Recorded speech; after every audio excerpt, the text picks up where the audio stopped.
Canadians with disabilities as part of the international disability movement to get the United Nations to pass the Conference on the Rights of Persons with Disabilities.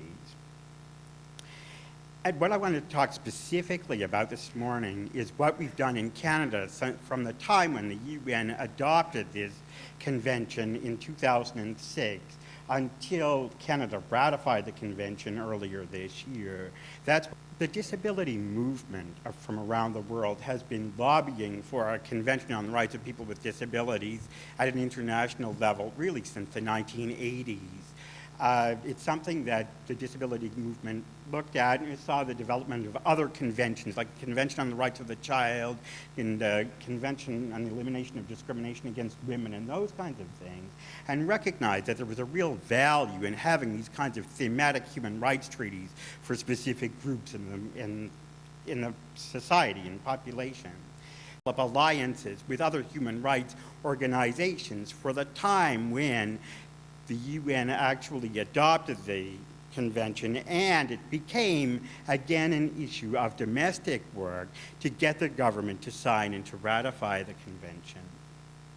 So really, from about 2007, we began to look for ways to build alliances with other equity-seeking organizations and groups in Canadian society.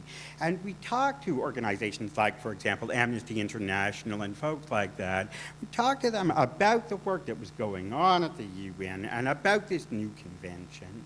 The Disability Convention is one of 7 international human rights conventions that exist in the UN system.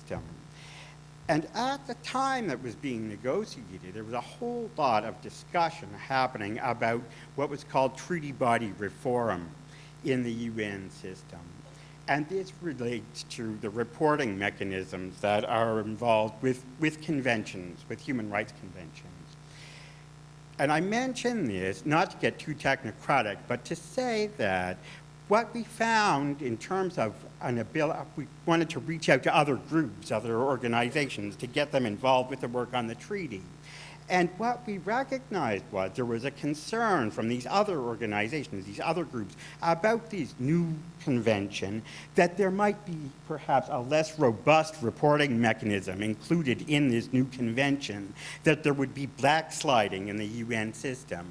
So there was a concern that was manifest in the women's community, in the children's community, and in a larger human rights community across the country, because for those of you who follow these things, you know that once you start to backslide on things, if you make a new treaty that's less robust than the treaties before, then those treaties before are impacted as well.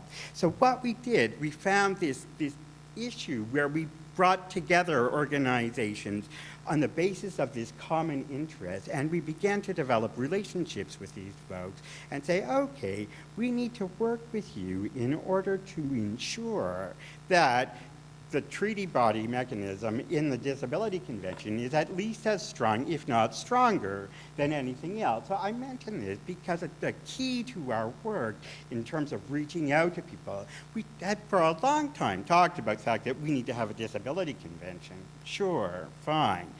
But people from other equity-seeking communities have their own issues.